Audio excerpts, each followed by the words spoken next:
आज भारत जो है वो जापान को क्रॉस कर गया ऑटो मैन्युफैक्चरिंग में, ठीक है जनाब।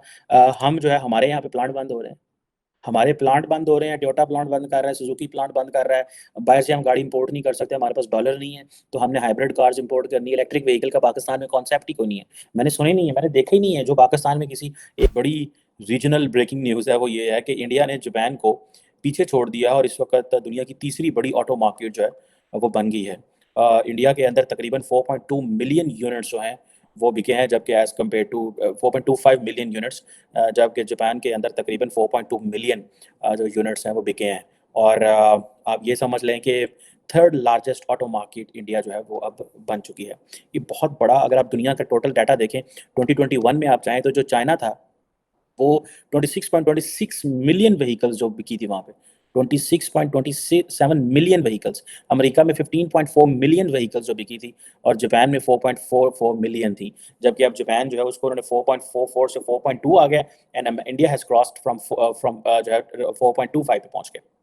और ये आप देखें कि अगर इंडिया की पॉपुलेशन को आप देखें, वहाँ की सिचुएशन को आप देखें, अब आप इससे अंदाज़ा लगाया जा सकता है कि इंडिया के अंदर कहा जाता है कि तकरीबन 8.5% जो इंडिया के अंदर जो हाउस होल्ड्स हैं they own passenger vehicle in 22, according to, ये मैं बात कर रहा हूँ ब्रिटिश रिसर्च फॉर्म है, यूरो मॉनिटर ने ये उसकी रिसर्च है कि अब आप इमेजिन करें कि 8.5% इंडियन हाउस होल्ड है। सो इट मीन्स कि अगर आप इंडिया के अंदर स्पेस देखें तो बहुत ज़्यादा स्पेस है। सो आप इमेजिन कर लें 8.5% of the Indian households as per the British research from Euromonitor ये कह रहा है, ठीक है जनाब। ये तो कुछ भी नहीं है, लेकिन इंडिया की आबादी इतनी ज़्यादा है। अगर आप आबादी पे जाएं तो आपको पता है कि जो इंडिया है वो क्रॉस करने वाला चाइना को इन टर्म्स ऑफ पॉपुलेशन। और अगर इंडिया जो है वो क्रॉस करता है पॉपुलेशन को तो इंडिया तो बहुत बड़ी मार्केट है। अब अगर आप इसमें ये देखें कि वैसे तो ये जो ओमिक्रॉन और पेंडेमिक्स ये सारा कुछ इसने भी इंडिया और चाइना की और सब मार्केट्स को बड़ा स्लो किया, लेकिन जारी बात है इंडिया जो है वो इस वक्त इस चीज़ में लीड कर रहा है that they have a lot of space. अभी अगर आप ये देखें कि ये जो क्या नाम है इसका, गवर्नमेंट की किसी किस्म की कोई इंडिया के अंदर इतनी लंबी चौड़ी जो सब्सिडीज़ हैं इलेक्ट्रिक व्हीकल के ऊपर भी नहीं है, और गवर्नमेंट पैसा तो लगा रही है। अब देखिए ना 1.4 बिलियन लोग हों और ये क्रॉस करने जा रहा है, और कहा जा रहा है कि 2060 तक जो है इंडिया की ये पॉपुलेशन बढ़ती रहनी है। और मज़े की बात है कि इनकम भी इंडिया के अंदर बढ़ रही है, जो कि दैट गिव्स अ मैसेज कि भाई इंडिया कितनी बड़ी मार्केट है। दैट इज़ वाई हर कोई जो इंडियन मार्केट में आना चाह रहा है। और सुजुकी हो, मारुति हो, टाटा मोटर्स हो, जितने भी इंडियन जो व्हीकल मेकर्स हैं, ऑटो मेकर्स हैं, सारे they are making a lot of money. और इसमें ये चीज़ है। अगर आप पाकिस्तान में आ जाएँ तो पाकिस्तान की तो खबर ये है कि सुजुकी जो है उसने अपने प्लांट शट बंद कर दिए, टोयोटा ने अपने प्लांट जो है वो बंद कर दिए, इंडस मोटर जो है, और कीमतें ऐसे पहुंची हुई हैं आसमानों पे जैसे क़यामत आ गई है, क़यामत वाली कीमतें हैं और गाड़ियां मिलती नहीं है। मैंने रिसेंटली जिन दोस्तों को भी गाड़ी लेते मैंने सुना है, वो कह रहे हैं कि गाड़ी हम ले रहे हैं, तो ट्रस्ट करें हर बंदे की चीखें निकल रही हैं इन टर्म्स ऑफ प्राइसेस।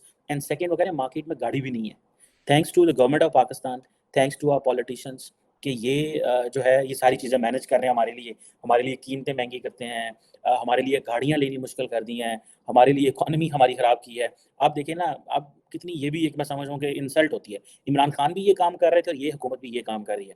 अब आईएमएफ कमीशन ये कह रहा है, और आईएमएफ ये कह रहा है कि पाकिस्तान की जो लीडरशिप ने ये कहा है कि हमें आईएमएफ के एमडी की कॉल आई है।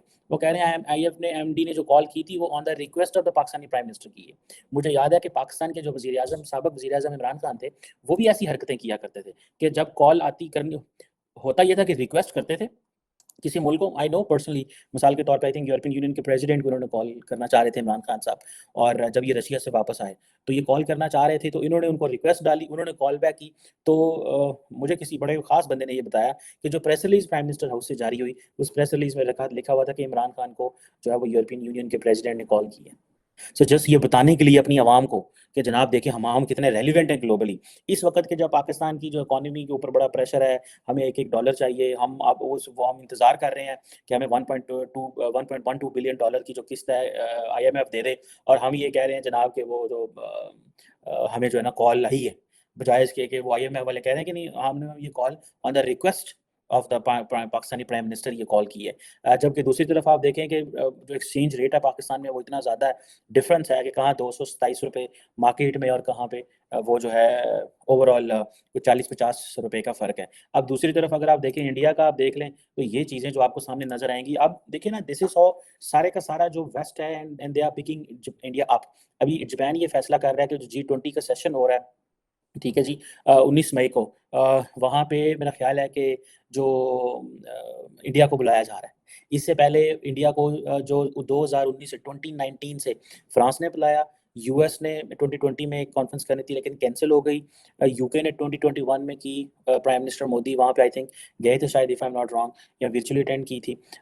फिर जर्मनी जो ने 2022 में प्राइम मिनिस्टर मोदी को बुलाया गया। अभी जापान जो कह रहा है कि हम करेंगे कॉन्फ्रेंस, तो वो भी उसको बुला रहा है। So how India is being put up, और इंडिया को किस तरह आगे लेके जा रहा है सारी दुनिया लुकिंग कि भाई सब दुनिया की जो अटेंशन है, ये दोनों मुल्क इकट्ठे आज़ाद हुए थे, लेकिन ये स्टोरी क्या है? ये पाकिस्तान के जो फॉल है इसकी स्टोरी क्या है? इसको समझने की ज़रूरत है और इसमें उन कैरेक्टर्स को बेनकाब करने की ज़रूरत है, जिन्होंने पाकिस्तान को नुकसान पहुँचाया।